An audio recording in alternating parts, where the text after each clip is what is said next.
Pembentukan Panitia Angket Haji DPR RI didorong oleh adanya dugaan ketidakpatuhan dalam pelaksanaan Undang-Undang Nomor 8 Tahun 2019 tentang penyelenggaraan ibadah haji dan umroh, terutama terkait pendistribusian kuota haji dan tata kelola yang dianggap tidak sesuai dengan prinsip good governance, akuntabilitas, dan transparansi.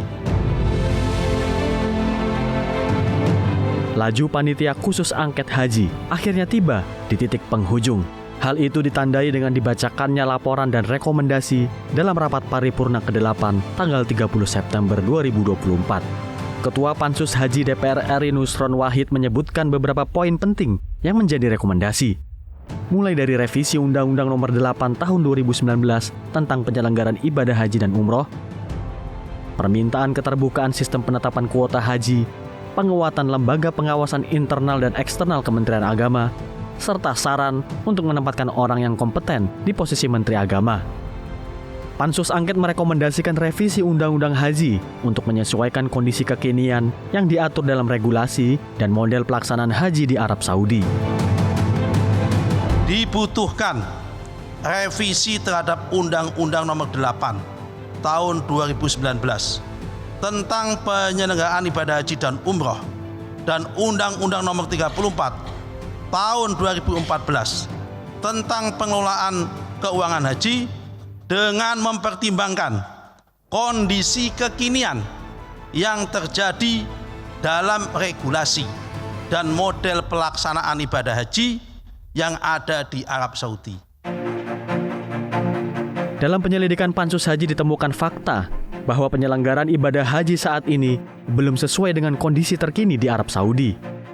Kementerian Agama masih berperan ganda sebagai regulator dan operator atau pelaksana. Padahal penyelenggaraan ibadah haji di Arab Saudi sudah tidak lagi menggunakan pendekatan pemerintah ke pemerintah, melainkan pendekatan pemerintah ke bisnis, sehingga pelayanannya diberikan pada pihak syarikah menggunakan kerangka bisnis. Rekomendasi selanjutnya adalah soal transparansi dalam penetapan kuota haji. Bagaimana tidak, realisasi kuota haji yang diimplementasikan Kementerian Agama melanggar kesepakatan rapat Panja Haji bersama Komisi 8 DPR RI. Kesepakatannya adalah membagi kuota haji 241.000 sesuai dengan pasal 64 ayat 2 Undang-Undang Nomor 8 Tahun 2019. Di dalamnya tertuang aturan alokasi haji reguler sebesar 92% dan haji khusus sebesar 8%. Artinya kuota haji reguler sebanyak 221.720 dan haji khusus sebesar 19.280. Sementara realisasinya 213.320 masuk haji reguler dan haji khusus mencapai 27.680. Oleh karenanya Pansus Haji DPR tegas mengatakan bahwa Kementerian Agama tidak patuh terhadap Undang-Undang Haji. Bahkan, Inspektorat Jenderal Kementerian Agama sebagai pengawas internal malah terkesan membiarkan ketidakpatuhan itu.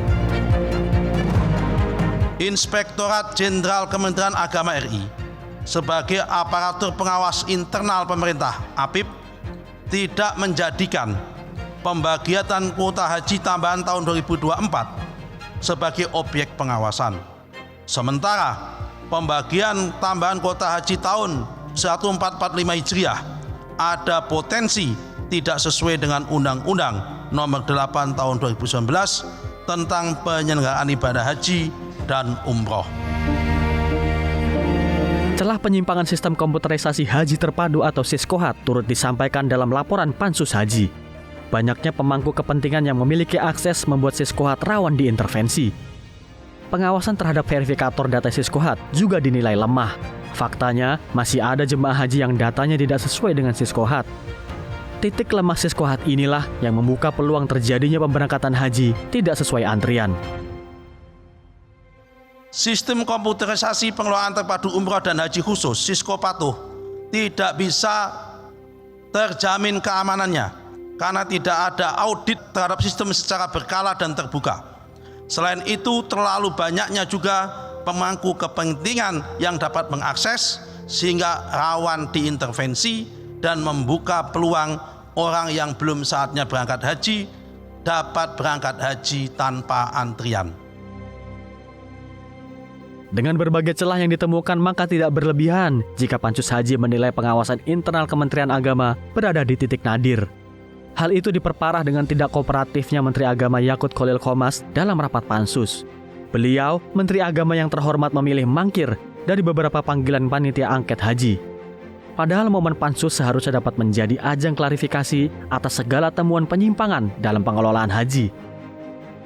Maka cukup beralasan jika Pansus Haji DPR merekomendasikan untuk melibatkan pengawas dari eksternal seperti BPK, Kepolisian, Kejaksaan, dan KPK. Tak hanya itu, Pansus Haji juga menyarankan adanya penilaian kompetensi dalam penunjukan Menteri Agama di pemerintahan selanjutnya. Pansus mengharapkan pemerintah mendatang agar dalam mengisi posisi Kementerian Agama dengan figur yang menganggap lebih cakap dan kompeten dalam mengoordinir, mengatur, dan mengelola penyelenggaraan ibadah haji. Laporan rekomendasi ini bisa jadi bukanlah akhir dari sepak terjang Pansus Angket Haji.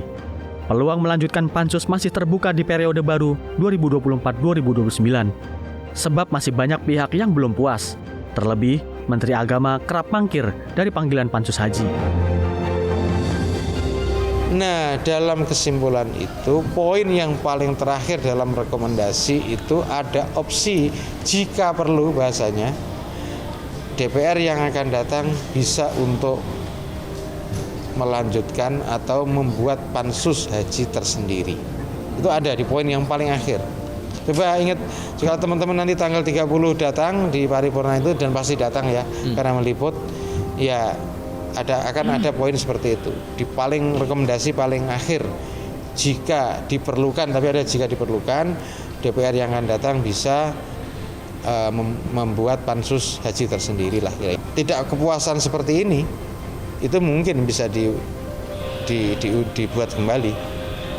Dan saya kira concern banyak pihak juga begitu, karena ini tidak terundang semua memang. Masyarakat menaruh harapan besar terhadap hasil kerja Pansus Angket Haji. Pasalnya tidak sedikit jemaah haji yang menjadi korban dari salah urus tata kelola haji. Pansus Angket Haji bisa saja berlanjut di periode anggota baru. Namun hal itu perlu ditopang political will atau dorongan politik yang kuat dari berbagai fraksi di DPR. Maka, jika itu terjadi, bukan tidak mungkin babak baru Pansus Angket Haji akan bergulir di periode berikutnya.